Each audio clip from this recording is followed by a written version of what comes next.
Assalomu alaykum aziz do'stlarimiz. Bugun 16 aprel kuni bilan ish faoliyatimiz davom etmoqda biza. Hammaga xayrli kun, ishlarga omad, barakali bo'lsin. Zavodimiz aktiv holatda, yigitlarimiz ishlayapti. Bugungi bilan tonnamiz nasib etsa O'zbekiston viloyati Xorazm, Toshkent, Samarqand, Jizzax yigitlarimiz ishlayapti.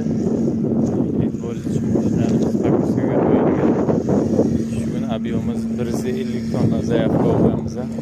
Penoblok, pakirovka rodni sexlarimiz, mashinalarimiz hammasi aktiv holatda turibdi.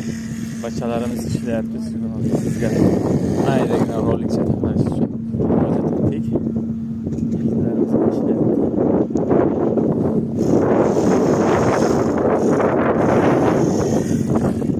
Zavodlarimiz aktiv holatda, bachalar ishlayapti.